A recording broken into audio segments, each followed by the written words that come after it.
इसलिए हो अरे रही वो है अपने आप को क्योंकि मुसलमानों का रहनुमा मानते हैं, वो बोलते हैं और कोई है ही नहीं, सिर्फ मैं ही हूं और कोई नहीं है। मुसलमानों की आवाज कौन उठाता है? कोरोना के पीरियड में आप सुन लीजिए प्रेम कुमार केजरीवाल जी। कह रहे थे मुसलमान जो है स्प्रेडर है कोरोना का। हाँ। मरकज के हमारे साथियों पर कार्रवाइयां की गई। हाँ। उसके बाद दिल्ली दंगों में उनका क्या रवैया रहा? आप तो मतलब ये है ना प्रतापगढ़ी साहब, मतलब ये है ना कि आप सिर्फ मुसलमानों की बात करेंगे, सिर्फ मुसलमानों की आवाज उठाएंगे, बाकियों से आपको कोई लेना देना नहीं है। जो भी कुचला जाएगा, जो भी दबाया जाएगा, चाहे दलित हो, आदिवासी हो, तो मुसलमान, बयानों में क्यों नहीं निकलता है आपके? सेक्युलरिज्म की बात करते हैं, सेक्युलरिज्म की बात करते हैं, और मैं तो ये फिर कह रहा हूं, जो आपकी पार्टी का नाम है, आपको तो पता होगा ना फुल फॉर्म आपकी पार्टी का? जी जी जी। क्या? बहुत सी पार्टियां हैं। नहीं, क्या फुल फॉर्म आपकी पार्टी का नाम? अकाली दल है, शिवसेना है। सर आपकी पार्टी का नाम फुल फॉर्म क्या है? मैं बता रहा हूं। हाँ, इत्तेहादुल मुस्लिमीन है। तो उसमें ये बात है ना कि अखिल भारतीय मुस्लिम एकता संघ, इसमें देशवासियों को क्यों नहीं सम्मिलित किया जाता? शिवसेना और सेक्युलरिज्म का पार्ट पढ़ते हैं आप, धर्मनिरपेक्ष होने का? अकाली दल है कि नहीं? नहीं, तो आप धर्मनिरपेक्ष होने का पार्ट पढ़ते हैं कि नहीं पढ़ते हैं? वहां तो सबकी बात की जाती है, यहां क्यों नहीं कर पाते आप? चलिए और सिंपल सवाल, ये 2 सीटें छोड़कर बाकी जगह पर भी मुसलमान हैं, क्या वहां पर आप आम आदमी पार्टी को समर्थन दे रहे हैं? नहीं, बिल्कुल नहीं दे रहे हैं। हाँ। बिल्कुल, आम आदमी पार्टी ने जितना नुकसान किया है मुसलमानों का, वो उनके विवेक पर मुसलमानों के है, जिसको देना चाहे थे। तो ये 2 सीटों पर आप क्या कर लेंगे? दिल्ली की सरकार बदल लेंगे?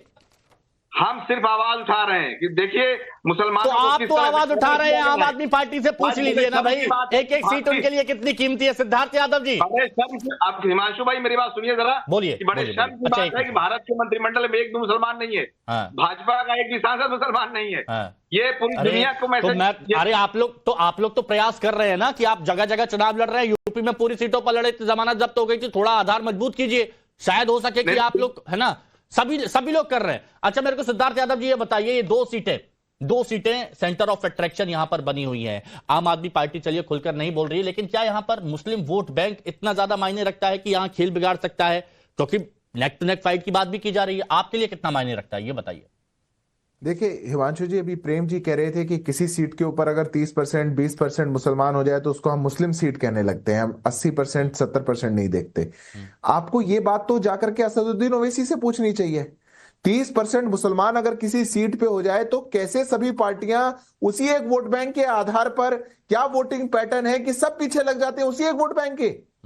ये तो कुछ वोटिंग पैटर्न का आकलन होगा ना कि 30% कहीं हो गया तो 50% की भी आवश्यकता नहीं है। असदुद्दीन ओवैसी भी उसी सीट पर जाकर के लड़ेंगे, फिर आम आदमी पार्टी भी पूरा जोर उसी सीट पे लगाएंगी, फिर कांग्रेस पार्टी की भी चिंता उसी सीट को लेकर के हो जाएगी। तो या तो मुस्लिम समाज किसी पैटर्न से वोट करता होगा, या इन सब पार्टियों को लगता होगा कि हमने जहां पे ले लिया वो हम एक मुश्त वोट लेने पाते होंगे। मैं कहता हूं कि भारतीय जनता पार्टी वास्तव के अंदर आज दिल्ली में इन्हीं सभी विषयों से ऊपर उठ के जो आम आदमी पार्टी अपनी एक वोटिंग अरिथमेटिक बनाना चाहती है, कहीं ना कहीं से कहीं मुसलमानों का वोट ले लें, कहीं हम इनको लुभा दें, कहीं वहां झूठा वादा कर दें, इस सब अरिथमेटिक से ऊपर दिल्ली का जो सामान्य जनमानस है, जिस प्रकार से वो त्राहिमाम की एक स्थिति में है, उसको स्थिति से बाहर निकाल करके। नहीं सिद्धार्थ यादव जी, एक बड़ी बात कि जिसे आप देशद्रोही कहोगे हम उसे राष्ट्रवादी कहेंगे, ये क्या पॉइंट है?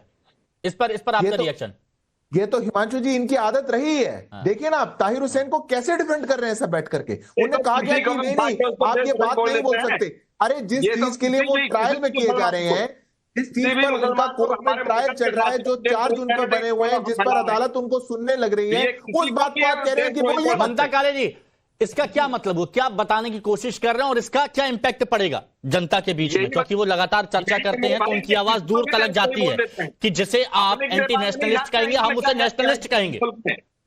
देखिए ये तो इनका बेसिक नेचर है, यही इनकी राजनीति है, यही इनका सिस्टम है, फिर वो चाहे मिस्टर ओवैसी हो, मिस्टर केजरीवाल हो, चाहे कोई और हो। यहां पर मैं ना 2-3 चीजें बोलना चाहती हूँ। अभी मैं आप ही के स्क्रीन पर एक स्टेटमेंट ओवैसी साहब का पढ़ रही थी कि हमारी इतनी बड़ी संख्या है उसके बावजूद हम भीख मांग रहे हो। मोरी मैया मुझे दिखाओ तो सही ओवैसी साहब कहां, किस चौराहे में, माफ कीजिएगा, कटोरा लेकर के खड़े होकर के भीख मांग रहे हैं। अरे भैया करोड़पति हैं वो, हैदराबाद में जाकर के उनकी ठसक देखिए और इस तरीके की बातें कर रहे हैं। कहाँ अरे मांग रहे बहन, हो? मेरी बहन, आप जरा ये दिखा सुनिए तो कि दो मुसलमानों के आप मुझे दिखा किनारे तो लगा दो। दिया अरे है। रियाज भाई रुक जाओ, तमाम प्रतापगढ़ी भाई रुक सरकारी जाओ, मैं इदारों से आपके बीच सरकारी में नहीं नौकरियों बोली से थी। आपने और मुसलमान को दूसरा गायब कर दिया है। दूसरा थोड़ा गंगा जमुनी तहजीब ये जिसका आप मंत्री गीत नहीं है गाते आपके रहते पास, हो, भाजपा उसको के पास। दिखा तो दो। मैं बोल रही हूँ ना, बोलने दीजिए। गंगा जमुनी तहजीब की आप लोग बात करते हैं, कहाँ चली जाती है आप लोगों की गंगा जमुनी तहजीब? जब इस प्रकार का कोई बात आचरण करने की बात आती है, तेल लेने के लिए चली जाती है। अच्छा, एक चीज आप और बताइए बोलना ना, चाहती हूँ, सुप्रीम क्या कोर्ट है में ना कितने हिमांशु जी, जज समस्या गिरा ये दिया है आपने? कि कितने पिछड़ों कांग्रेस को पार्टी आपने ने सारा जो एग्जाम मुस्लिम सिस्टम वोट के बैंक लिए है भेज उसको दिया छीन आपने? लिया कितने है। दलितों पिछड़ों अब को ओवैसी सुप्रीम साहब को कोर्ट जो में हमारा जज के मुस्लिम पदों पर? समाज है वो अपना नेता मानता आप नहीं है, कहीं इसी को अब जो दबाना है कहते ओवैसी हैं, साहब इसी डरे को हुए कुचलना हैं। कह रहे हैं। और इसलिए उस डर के चक्कर में आपने ये पहुंच किनारे गए कि कर भाई दिया 2 है सीटों पर तमाम चुनाव लड़ संस्थानों लूं को, सरकारी ताकि मुझे संस्थानों मेरा को, आपने समाज को नेता मुसलमानों मान को, ले। दलितों आपको को, आपका आदिवासियों समाज को नेता आपने नहीं किनारे मान लगा रहा दिया। है।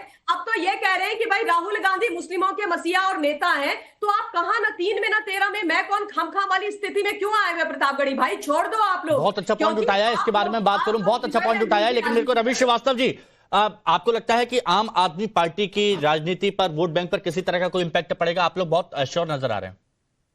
बिल्कुल नहीं पड़ेगा, क्योंकि आम आदमी पार्टी ये धर्म विशेष, जाति विशेष की राजनीति करती ही नहीं है, काम की रवि जी राजनीति झूठ करती बोले है। कौवा काटे। मौलानाओं को रवि 4-4 भाई गुना झूठ बढ़ा बोले दो। कौवा आपको क्या- काटे। रवि आपको भाई क्या झूठ आप बोले क्या कौवा सर्टिफिकेट इशू करने काटे। बैठे हो रवि क्या भाई यहाँ पे? झूठ बोले आप क्या कौवा ठेकेदार हो काटे। क्या आप लोग कि ये तो anti divide and national rule, है, जात वो पात, देशद्रोही है, भ्रष्टाचार, वो ये चोरी है, वो है? आप चकारी, कौन होते हो कहने हर वाले भाई? चीज की राजनीति आपको करते क्या हो। आपको क्या फेक सरकार नैरेटिव ने क्या फैलाते लाइसेंस हो। दिया है क्या क्या रवि इशू भाई, करने का क्या रवि कि ये भाई, थोड़ा देशद्रोही सा है, ये तो एंटी ईश्वर से नेशनल है? डरो, कौन ईश्वर होते से हो आप डरो, करने सच वाले? बोलो, सच बोलो, हिंदुओं यही के नहीं डांटेंगे आपको। हिंदुओं के ठेकेदार आप, सनातन के ठेकेदार आप, एंटी नेशनल के ठेकेदार आप। देखिए, मेरे को अच्छा यही लगता है कि प्यार से सभी लोग अपनी बात करते हैं, हंसते मुस्कुराते हुए। आज का पैनल बहुत बढ़िया, हंसते मुस्कुराते हुए अपनी बात रखा है। लेकिन प्रेम कुमार जी, एक पॉइंट ममता काली जी ने उठाया, मैं प्लीज चाहता हूं कि आप थोड़ा सा उस पर विश्लेषण करें। वरिष्ठ पत्रकार है, बहुत लंबे वक्त से आप देख रहे हैं।